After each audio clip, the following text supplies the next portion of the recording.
ਦਰਸ਼ਕੋ break ਤੋਂ ਬਾਅਦ ਤੁਹਾਡਾ ਸਵਾਗਤ ਹੈ ਜੀ। ਡਾਕਟਰ ਸਾਹਿਬ ਹੁਣ ਸਾਡੇ ਦਰਸ਼ਕਾਂ ਨੂੰ ਦੱਸੋ ਅੱਜ ਦੇ ਦਿਨ ਦੀ ਸਿੱਖ ਹਿਸਟਰੀ ਐਂਡ ਵਰਲਡ ਹਿਸਟਰੀ ਵਿੱਚ ਕੀ ਇੰਪੋਰਟੈਂਸ ਹੈ? ਸਿੱਖ ਇਤਿਹਾਸ ਦੇ ਹਵਾਲੇ ਨਾਲ ਜਿਹੜੀ ਖਾਸ ਅਹਿਮੀਅਤ ਅੱਜ ਦੇ ਦਿਨ ਦੀ ਹੈ 1661 ਚ ਭਾਈ ਦਇਆ ਸਿੰਘ ਉਹਨਾਂ ਦਾ ਜਨਮ ਹੁੰਦਾ ਹੈ ਸਿਆਲਕੋਟ ਦੇ ਵਿੱਚ ਜੀ। ਹੁਣ ਬੇਸ਼ੱਕ ਜਦੋਂ ਅਸੀਂ ਪੰਜਾਂ ਪਿਆਰਿਆਂ ਨੂੰ ਯਾਦ ਕਰਦੇ ਹਾਂ 10 ਗੁਰੂ ਸਾਹਿਬਾਨ ਤੋਂ ਬਾਅਦ ਗੁਰੂ ਗ੍ਰੰਥ ਸਾਹਿਬ ਤੋਂ ਬਾਅਦ ਜਿਹੜਾ ਪਹਿਲੀ ਸਾਡੀ ਅਰਦਾਸ ਦੀ ਯਾਦ ਹੈ ਸਵੇਰੇ ਸ਼ਾਮ ਦੀ ਉਹ ਪੰਜਾਂ ਪਿਆਰਿਆਂ, ਭਾਵੇਂ ਉਹਨਾਂ ਦੇ ਨਾਂ ਨਹੀਂ ਨੇ, 4 ਸਾਹਿਬਜ਼ਾਦੇ, ਗੁਰੂ ਨੇ ਪਿਆਰਿਆਂ ਨੂੰ ਸਾਹਿਬਜ਼ਾਦਿਆਂ ਤੋਂ ਉੱਪਰ ਰੁਤਬਾ ਦਿੱਤਾ ਔਰ ਇਹ ਗੱਲ ਮੈਂ ਸਮਝਦਾ ਵੀ ਰਿਮਾਰਕੇਬਲ ਹੈ ਜਦੋਂ ਅਸੀਂ ਅੱਜ ਵੀ ਇਹ ਕੁਰਬਾਨੀ ਦਾ ਜਜ਼ਬਾ ਦੇਖਦੇ। ਹੁਣ ਜੇ 10ਵੇਂ ਪਾਤਸ਼ਾਹ ਚਮਕੌਰ ਦੀ ਗੜੀ ਚੋਂ ਖੁਦ ਨਿਕਲੇ, ਚੈਲੰਜ ਕਰਕੇ ਨਿਕਲੇ ਬੇਸ਼ੱਕ, ਤੇ ਸਾਹਿਬਜ਼ਾਦਾ ਅਜੀਤ ਸਿੰਘ ਜੁਝਾਰ ਸਿੰਘ ਵੀ ਜਾ ਸਕਦੇ ਸੀ ਨਾਲ, ਸਿੱਖਾਂ ਨੇ ਅਰਜ਼ ਵੀ ਕੀਤੀ ਪਰ ਗੁਰੂ ਸਾਹਿਬ ਨੇ ਕਿਹਾ ਨਹੀਂ, ਮੈਨੂੰ ਆਪਣੇ ਸਿੱਖ ਜਿਹੜੇ ਨੇ ਆਪਣੇ ਪੁੱਤਰਾਂ ਤੋਂ ਜ਼ਿਆਦਾ ਪਿਆਰੇ ਨੇ ਔਰ ਪਿਆਰਾ ਸ਼ਬਦ ਹੀ ਪਿਆਰ ਦਾ ਸੂਚਕ ਹੈ। ਔਰ ਭਾਈ ਦਇਆ ਸਿੰਘ, ਮੈਂ ਜਦੋਂ ਉਹਨਾਂ ਦਾ ਅੱਜ ਥੋੜਾ ਬਹੁਤ ਦੇਖਿਆ ਪਿਛੋਕੜ, ਹਾਲਾ ਪਿਆਰੇ ਦੇ ਨਾਤੇ ਤਾਂ ਅਸੀਂ ਹਮੇਸ਼ਾ ਹੀ ਕਿ ਵੀ ਕਿਸ ਕਦਰ ਇਹ ਵਡਿਆਈ ਜਾਂ ਬਖਸ਼ਿਸ਼ ਗੁਰੂ ਨੇ ਦਿੱਤੀ ਹੁੰਦੀ ਹੈ। ਕੋਈ ਆਲ ਆਫ ਏ ਸਡਨ ਨਹੀਂ ਹੋਇਆ ਕਿ ਭਾਈ ਦਇਆ ਸਿੰਘ 80,000 ਦੇ ਇਕੱਠ 'ਚ ਨੰਗੀ ਤਲਵਾਰ ਹੈ ਖੂਨ ਦੇ ਨਾਲ ਔਰ ਉਸ ਦੇ ਵਿੱਚੋਂ ਆਵਾਜ਼ ਹੈ ਗੁਰੂ ਦੀ ਕਿ ਆਓ ਸਿਰ ਲੈਣੇ, ਸਿਰ ਕੌਣ ਦੇਗਾ, ਤੇ ਉਹ ਨੌਜਵਾਨ ਜਿਹੜੇ ਨੇ ਉੱਠ ਕੇ ਆ ਕੇ ਆਪਣਾ ਸਿਰ ਦਿੰਦੇ ਨੇ। ਹੁਣ ਇਹ 16 ਸਾਲ ਦੀ ਉਮਰ ਦੇ ਵਿੱਚ 10ਵੇਂ ਪਾਤਸ਼ਾਹ ਦੇ ਹਜ਼ੂਰ ਆ ਜਾਂਦੇ ਨੇ ਆਪਣੇ ਮਾਤਾ ਪਿਤਾ ਦੇ ਨਾਲ ਔਰ ਉਹਨਾਂ ਦਾ ਭਾਈ ਸੁਦਾ ਸਿੰਘ ਉਹਨਾਂ ਦੇ ਪਿਤਾ ਦਾ ਨਾਮ ਹੈ, ਸਿਆਲਕੋਟ ਦੇ ਰਹਿਣ ਵਾਲੇ ਨੇ ਔਰ ਫਿਰ ਕਦੇ ਵੀ ਗੁਰੂ ਤੋਂ ਦੂਰ ਨਹੀਂ ਹੋਏ। ਔਰ ਇਹ ਪਹਿਲੀ ਵਾਰ ਆਏ ਜਦੋਂ ਭੰਗਾਣੀ ਦਾ ਯੁੱਧ, ਉਦੋਂ 10ਵੇਂ ਪਾਤਸ਼ਾਹ ਵੀ 20-21 ਸਾਲ ਦੀ 19 ਸਾਲ ਦੀ ਕਰੀਬ ਉਹਨਾਂ ਦੀ ਉਮਰ ਹੈ ਜਦੋਂ ਕਿ ਆਉਂਦੇ ਨੇ। ਸੋ ਗੁਰੂ ਸਾਹਿਬ ਦੇ ਆਲਮੋਸਟ ਹਮ ਉਮਰ ਹੀ ਨੇ, 2-3 ਸਾਲ ਦਾ ਫਰਕ ਹੈ, 16 ਸਾਲ ਦੇ ਸਨ। ਫਿਰ ਭੰਗਾਣੀ ਦੇ ਯੁੱਧ ਤੋਂ ਲੈ ਕੇ ਖਾਲਸਾ ਪੰਥ ਦੀ ਸਾਜਨਾ ਵੇਲੇ ਉਹ ਪਹਿਲੇ ਨੇ ਜਿਨ੍ਹਾਂ ਨੇ ਆਪਣਾ ਸੀਸ ਭੇਟ ਕੀਤੇ। ਚਮਕੌਰ ਦੀ ਸਰਸਾ ਦਾ ਕੰਢਾ ਗੁਰੂ ਸਾਹਿਬ ਦੇ ਨਾਲ ਨੇ, ਚਮਕੌਰ ਦੀ ਗੜੀ 'ਚ ਜੂਝਦੇ ਨੇ, ਉਹਨਾਂ 40 ਭੁੱਖੇ ਭਾਣਿਆਂ 'ਚੋਂ ਨੇ ਜਿਨ੍ਹਾਂ ਦੇ ਵਿੱਚ ਭਾਈ ਦਇਆ ਸਿੰਘ, ਭਾਈ ਧਰਮ ਸਿੰਘ 2 ਪਿਆਰੇ ਵੀ ਨੇ, ਭਾਈ ਹਿੰਮਤ ਸਿੰਘ, ਮੋਹਕਮ ਸਿੰਘ, ਸਾਹਿਬ ਸਿੰਘ, 3 ਪਿਆਰੇ ਸ਼ਹੀਦ ਹੋ ਜਾਂਦੇ ਨੇ ਸਰਸਾ ਦੇ ਕੰਢੇ ਚਮਕੌਰ ਦੀ ਗੜੀ ਜੀ। ਫਿਰ ਇਹੀ ਸਭ ਤੋਂ ਪਹਿਲਾਂ ਜਦੋਂ ਜਿਸ ਮਾਛੀਵਾੜੇ ਦੇ ਉਸ ਜੰਗਲ 'ਚ ਖੂਹ ਦੀ ਉਸ ਟਿੰਡ ਨੂੰ ਸਰਾਣਾ ਬਣਾ ਕੇ 10ਵੇਂ ਪਾਤਸ਼ਾਹ ਜਿਹੜੇ ਨੇ ਆਰਾਮ ਫਰਮਾ ਰਹੇ ਨੇ, ਉਹਦੇ 'ਚ ਵੀ ਭਾਈ ਦਇਆ ਸਿੰਘ, ਧਰਮ ਸਿੰਘ ਹੀ ਰਾਤ ਚਮਕੌਰ ਦੀ ਗੜੀ 'ਚੋਂ ਅੱਡ ਡਾਇਰੈਕਸ਼ਨ 'ਚ ਨਿਕਲ ਕੇ ਗੁਰੂ ਸਾਹਿਬਾਨ ਨੂੰ ਉੱਥੇ ਜਿਹੜਾ ਨੇ ਉਹ ਉਹਨਾਂ ਦੇ ਦੀਦਾਰ ਕਰਦੇ ਨੇ।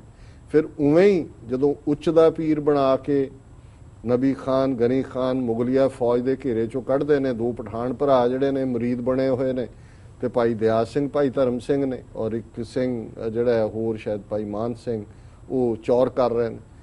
ਫਿਰ ਸਭ ਤੋਂ ਔਖਾ ਕੰਮ ਮੈਂ ਦੇਖਦਾ ਹਾਂ ਕਿ ਜਦੋਂ ਗੁਰੂ ਸਾਹਿਬਾਨ ਪਹੁੰਚ ਜਾਂਦੇ ਨੇ ਦੀਨੇ ਕਾਂਗੜ, ਉੱਚ ਦੇ ਪੀਰ ਉਹ ਪਹਿਰਾਵਾ ਬਦਲਦੇ ਨੇ ਤੇ ਉੱਥੋਂ ਹੀ ਜ਼ਫਰਨਾਮਾ ਲਿਖਦੇ ਨੇ ਔਰੰਗਜ਼ੇਬ ਨੂੰ, ਜ਼ਫਰਨਾਮਾ ਪਾਤਸ਼ਾਹੀ 10ਵੀਂ ਜੀ। ਇਹ ਭਾਈ ਦਇਆ ਸਿੰਘ, ਭਾਈ ਧਰਮ ਸਿੰਘ ਦੀ ਡਿਊਟੀ ਲੱਗਦੀ ਹੈ ਕਿ ਇਹ ਜ਼ਫਰਨਾਮਾ ਉਹਨਾਂ ਨੇ ਪਰਸਨਲੀ ਡਿਲੀਵਰ ਕਰਨਾ ਔਰੰਗਜ਼ੇਬ ਨੂੰ ਔਰ ਉਹ ਕਿਸ ਹਾਲਤ ਕਿਵੇਂ ਉਸ ਧਰਤੀ ਤੋਂ ਜਾ ਕੇ ਦੱਖਣ 'ਚ ਔਰੰਗਾਬਾਦ, ਉੱਥੇ ਮਹਾਰਾਸ਼ਟਰ 'ਚ ਜਿੱਥੇ ਔਰੰਗਜ਼ੇਬ ਹੈ, ਇਸ ਗੱਲ ਨੂੰ ਯਕੀਨੀ ਬਣਾਉਂਦੇ ਨੇ, ਖੁਦ ਡਿਲੀਵਰ ਵੀ ਕਰਦੇ ਨੇ।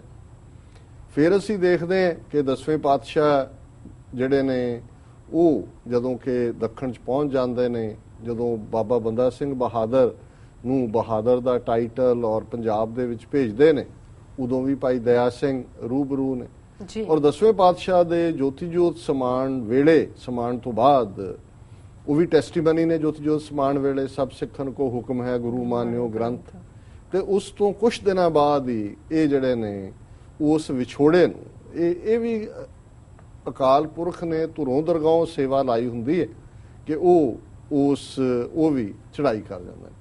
ਹੁਣ ਮੈਂ ਕਈ ਵਾਰ ਦੇਖਦਾ ਹਾਂ ਵੀ ਅਸੀਂ ਨਿੱਕੀ ਜਿਹੀ ਸੇਵਾ ਕਰਕੇ ਸੇਵਾ ਥੋੜੀ ਮੰਗਣ ਬਹੁਤਾ ਕਿਵੇਂ ਸ਼ਿਕਾਇਤਾਂ ਕਰਦੇ ਹਾਂ ਤੇ ਇਧਰ ਕਿਸ ਕਦਰ ਕੁਰਬਾਨੀ ਹੈ, ਕਿਸ ਕਦਰ 16 ਸਾਲ ਦੀ ਉਮਰ ਤੋਂ ਲੈ ਕੇ ਸਾਰੀ ਜ਼ਿੰਦਗੀ ਸਭ ਤੋਂ ਔਖੇ ਸਮਿਆਂ 'ਚ ਔਰ ਸੱਚਮੁੱਚ ਹੀ ਇਹ ਹੈ ਪਿਆਰੇ ਬਣਨ ਦਾ ਹੱਕ ਜਿਹਨੂੰ ਮਿਲਦਾ ਹੈ ਔਰ ਜਿਹੜੇ ਗੁਰੂ ਸਾਹਿਬਾਨ ਔਰ ਗੁਰੂ ਗ੍ਰੰਥ ਸਾਹਿਬ ਤੋਂ ਬਾਅਦ ਰੁਤਬਾ ਪਾਉਂਦੇ ਨੇ ਇਹ ਪਿਆਰੇ ਨੇ। ਸੋ ਇਹ ਭਾਈ ਦਇਆ ਸਿੰਘ ਹੋਰਾਂ ਦੀ ਜੀਵਨ ਹਿਸਟਰੀ ਹੈ। ਵਰਲਡ ਹਿਸਟਰੀ ਦੇ ਹਵਾਲੇ ਨਾਲ 580 ਚ ਚੀਨੀਆਂ ਨੇ ਟਾਇਲਟ ਪੇਪਰ ਲੱਭਿਆ। ਜਦੋਂ ਟਾਇਲਟ ਪੇਪਰ ਨਾਲ ਲੱਭਦੇ ਫਿਰ ਦੇਖੋ ਕੀ ਹਾਲ ਹੁੰਦਾ। 1429 ਚ ਜੌਨ ਆਫ ਆਰਕ ਨੇ ਪੈਰਿਸ ਸ਼ਹਿਰ ਜਿਹੜਾ ਹੈ ਉਹ ਅੰਗਰੇਜ਼ਾਂ ਤੋਂ ਮੁਕਤ ਕਰਵਾਇਆ। 1843 ਚ ਚਾਰਲਸ ਥਰਬਰ ਨੇ ਪਹਿਲੀ ਵਾਰ ਟਾਈਪਰਾਈਟਰ ਟਿਪਟਿਪਾਊ ਇਸ ਦਾ ਪੇਟੈਂਟ ਲਿਆ। 1920 ਚ 19ਵੀਂ ਅਮੈਂਡਮੈਂਟ ਪਾਸ ਕੀਤੀ ਅਮਰੀਕਨ ਕਾਂਗਰਸ ਸੈਨੇਟ ਨੇ, ਜਿਹਦੇ ਥੱਲੇ ਔਰਤਾਂ ਨੂੰ ਵੋਟ ਦਾ ਹੱਕ ਮਿਲਿਆ। ਔਰ 2013 ਚ ਜਿਹੜੇ ਡੀਕਲਾਸੀਫਾਈਡ ਡਾਕੂਮੈਂਟ ਹੋਏ CIA ਦੇ, ਉਸ ਤੋਂ ਇਹ ਗੱਲ ਸਾਹਮਣੇ ਆਈ ਕਿ ਈਰਾਨ ਇਰਾਕ ਦੀ 9 ਸਾਲ ਦੀ ਲੜਾਈ ਦੌਰਾਨ ਬਹੁਤ ਸਾਰੇ ਖੁਫੀਆ ਭੇਤ ਜਿਹੜੀ ਅਮਰੀਕਨ CIA ਹੈ ਰੀਗਨ ਦੇ ਕਹਿਣ ਤੇ ਉਹ ਇਰਾਕ ਨੂੰ ਦੇ ਰਹੀ ਸੀ। ਸੋ ਇਹ ਵਰਲਡ ਹਿਸਟਰੀ ਜੀ ਡਾਕਟਰ ਸਾਹਿਬ ਤੁਹਾਡਾ ਬਹੁਤ ਬਹੁਤ ਧੰਨਵਾਦ। ਹੁਣ ਸਾਡੇ ਦਰਸ਼ਕਾਂ ਨੂੰ ਦੱਸੋ ਅੱਜ ਦਾ ਵਿਚਾਰ। ਅੱਜ ਦੇ ਵਿਚਾਰ ਲਈ ਅਸੀਂ ਗੌੜੀ ਕਬੀਰ ਜੀ ਦਾ ਸ਼ਬਦ ਚੁਣਿਆ ਜੀ, ਔਰ ਇਹ ਸ਼ਬਦ ਹੈ, ਬਿਨ ਸਤ ਸਤੀ ਹੋਏ ਕੈਸੇ ਨਾਰ, ਪੰਡਤ ਦੇਖੋ ਹਿਰਦੈ ਵਿਚਾਰ, ਪ੍ਰੀਤ ਬਿਨਾ कैसे बदे स्नेहो, जब लग रस तब लग नहीं नेहो, शाहन सत करे जी अपने, सो रम्यो को मिले न सुपने, तन मन धन ग्रह सौंप शरीर, सोई सुहागण कह कबीर। जी ਹੁਣ ਇਹਦੇ ਚ ਅਲੰਕਾਰ ਸੁਹਾਗਣ ਦਾ ਜਿਹੜੀ ਪਿਆਰੇ ਨੂੰ ਪਤੀ ਨੂੰ ਪਰਵਾਨ ਇਸਤਰੀ ਹੈ, ਕਿਉਂਕਿ ਅਸੀਂ ਤਾਂ ਸਾਰੀਆਂ ਹੀ ਇਸਤਰੀਆਂ ਰੂਹਾਂ, ਇੱਕ ਪਤੀ ਦਾ ਇੱਕ ਅਲੰਕਾਰ ਹੈ, ਪਰ ਕਿਉਂਕਿ ਦੁਨਿਆਵੀ ਤੌਰ ਦੇ ਉੱਤੇ ਹਮੇਸ਼ਾ ਹੀ ਪਤੀ ਪ੍ਰਧਾਨ ਸਮਾਜ ਰਿਹਾ ਹੈ ਤੇ ਪਤਨੀ ਦਾ ਇਹੀ ਜ਼ੋਰ ਹੁੰਦਾ ਵੀ ਪਤੀ ਖੁਸ਼ ਰਹੇ, ਪਤੀ ਪਰਮੇਸ਼ਰ ਜੋ ਬਣਾਇਆ ਹੈ, ਸੋ ਅਲੰਕਾਰ ਉਹੀ ਇਸਤੇਮਾਲ ਹੁੰਦਾ। ਤੇ ਕਬੀਰ ਸਾਹਿਬ ਕਹਿੰਦੇ ਨੇ ਬਿਨ ਸਤ ਸਤੀ ਹੋਏ ਕੈਸੇ ਨਾਰ, ਕਿ ਜੇ ਔਰਤ ਦੇ ਵਿੱਚ ਰੂਹ ਦੇ ਵਿੱਚ ਸੱਤ ਨਹੀਂ ਹੈ ਤੇ ਉਹ ਸੱਤ ਨੂੰ ਪਰਨਾਈ ਕਿਵੇਂ ਹੋ ਸਕਦੀ ਹੈ? ਸਤੀ ਇਹ ਸੜਨ ਵਾਲੀ ਨਹੀਂ, ਉਸ ਸੱਤ ਨੂੰ ਪਰਨਾਈ ਰੱਬ ਨੂੰ ਪਿਆਰੀ ਰੂਹ ਕਿਵੇਂ ਹੋ ਸਕਦੀ ਹੈ? ਪੰਡਤ ਦੇਖੋ ਹਿਰਦੈ ਵਿਚਾਰ, ਇੱਥੇ ਪੰਡਤ ਦਾ ਮਤਲਬ ਹੈ ਜਿਹੜੇ ਲੋਕ ਗਿਆਨਵਾਨ ਨੇ, ਆਪਣੇ ਗਿਆਨਵਾਨ ਲੋਕੋ ਆਪਣੇ ਮਨ ਦੇ ਵਿੱਚ ਵਿਚਾਰ ਕਰਕੇ ਦੇਖੋ ਕਿ ਜੇ ਸੱਤ ਨਹੀਂ ਹੈ ਤੁਹਾਡੇ ਪੱਲੇ ਤੇ ਉਸ ਰੱਬ ਨਾਲ ਤੁਸੀਂ ਕਿਵੇਂ ਪਿਆਰ ਪਾ ਸਕਦੇ ਹੋ? ਪ੍ਰੀਤ ਬਿਨਾ ਕੈਸੇ ਵਧੈ ਸਨੇਹੋ, ਜੇ ਰੱਬ ਦੇ ਨਾਲ ਤੁਹਾਡੀ ਪ੍ਰੀਤ ਨਹੀਂ ਹੈ, ਪਿਆਰ ਨਹੀਂ ਹੈ, ਤੇ ਤੁਹਾਡਾ ਰਿਸ਼ਤਾ ਕਿਵੇਂ ਵੱਜੇਗਾ? ਜੀ ਜਬ ਲਗ ਰਸ ਤਬ ਲਗ ਨਹੀਂ ਨੇਹੋ, ਜੇ ਤੁਹਾਡਾ ਦੁਨਿਆਵੀ ਚੀਜ਼ਾਂ ਦੇ ਨਾਲ ਰਸ ਲੱਗਾ ਹੋਇਆ ਹੈ, ਦੁਨਿਆਵੀ ਚੀਜ਼ਾਂ ਜੋ ਰਸ ਸਵਾਦ ਨੂੰ ਕਹਿੰਦੇ ਨੇ, ਉਹ ਜੀਭ ਦਾ ਵੀ ਹੈ, ਤਨ ਦਾ ਵੀ ਹੈ, ਪਹਿਰਾਵੇ ਦਾ ਵੀ ਹੈ, ਤੇ ਉਸ ਚੋਂ ਤੁਹਾਨੂੰ ਕਿਵੇਂ ਰੱਬ ਮਿਲੇਗਾ? ਫਿਰ ਸ਼ਾਹਨ ਸਤ ਕਰੈ ਜੀ ਆਪਣੇ, ਹੁਣ ਇਹ ਸ਼ਾਨ ਕਿਹਾ ਮਾਇਆ ਨੂੰ, ਸ਼ਾਣੀ ਜੀ। ਔਰ ਕਬੀਰ ਸਾਹਿਬ ਨੇ ਬਹੁਤ, ਜਦੋਂ ਮਾਇਆ ਦੇ ਹਵਾਲੇ ਨਾਲ ਜਿੰਨਾ ਕਬੀਰ ਸਾਹਿਬ ਨੇ ਮਾਇਆ ਨੂੰ ਐਕਸਪੋਜ਼ ਕੀਤਾ ਹੈ, ਉਹਦੇ ਤੇ ਇੱਕ ਥਾਂ ਉਹਨਾਂ ਕਿਹਾ ਵੀ ਕਾਨੋ ਕਾਟੀ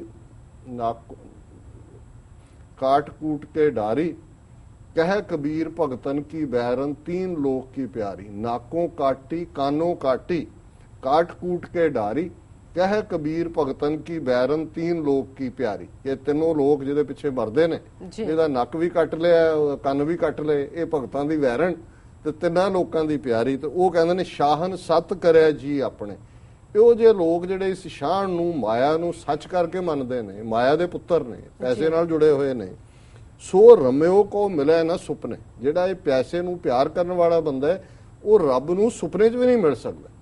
ਤੇ ਅਖੀਰ 'ਚ ਉਹਨਾਂ ਨੇ ਫਰਮਾਇਆ ਤਨ ਮਨ ਧਨ ਗ੍ਰਹਿ ਸੌਂਪ ਸਰੀਰ, ਕਿ ਜਦੋਂ ਤੱਕ ਅਸੀਂ ਤਨ ਮਨ ਧਨ ਸਭ ਸੌਂਪ ਗੁਰ ਕੋ ਹੁਕਮ ਮੰਨੀਏ ਭਾਈ, ਜਦੋਂ ਤੱਕ ਅਸੀਂ ਸੌਂਪਾਂਗੇ ਨਹੀਂ, ਸੋਈ ਸੁਹਾਗਣ ਕਹਿ ਕਬੀਰ, ਸੁਹਾਗਣ ਉਹੀ ਹੈ, ਰੱਬ ਨੂੰ ਪਿਆਰੀ ਉਹੀ ਰੂਹ ਹੈ, ਰੱਬ ਨਾਲ ਇੱਕ ਮਿਕਤਾ ਉਹਨੂੰ ਹੀ ਹਾਸਲ ਹੁੰਦੀ ਹੈ ਜਿਹਨੇ ਤਨ ਮਨ ਧਨ ਤੇ ਆਪਣਾ ਸਾਰਾ ਕੁਝ ਉਸ ਪਿਆਰੇ ਨੂੰ ਦੇ ਦਿੱਤਾ ਹੈ। ਸੋ ਇਹ ਅੱਜ ਦਾ ਵਿਚਾਰ ਜੀ। ਰਸ ਨਾਲ ਆਪਣੇ ਵਿਊਅਰਸ ਕੋਲ ਨੇ ਇਜਾਜ਼ਤ। ਵਿਊਅਰਸ, ਸਾਡੇ ਪ੍ਰੋਗਰਾਮ ਦਾ ਸਮਾਂ ਇੱਥੇ ਸਮਾਪਤ ਹੁੰਦਾ ਹੈ। ਤੁਸੀਂ ਆਪਣੇ ਰਾਏ ਤੇ ਸੁਝਾਅ ਸਾਨੂੰ ਭੇਜਣਾ ਨਾ ਭੁੱਲਣਾ ਸਾਡੇ ਇਸ ਪਤੇ ਤੇ sos@tvh4.tv ਤੇ। ਅਸੀਂ ਆਪਣਾ ਪ੍ਰੋਗਰਾਮ ਲੈ ਕੇ ਫਿਰ ਦੁਬਾਰਾ ਹਾਜ਼ਰ ਹੋਵਾਂਗੇ। ਤਦ ਤੱਕ ਲਈ ਮੈਨੂੰ ਤੇ ਆਪਣਾ ਸੁਣਾ ਗਿਆ ਦਿਓ, ਬੁਲਾ ਦਿਓ ਫਤਿਹ। ਵਾਹਿਗੁਰੂ ਜੀ ਕਾ ਖਾਲਸਾ, ਵਾਹਿਗੁਰੂ ਜੀ ਕੀ ਫਤਿਹ।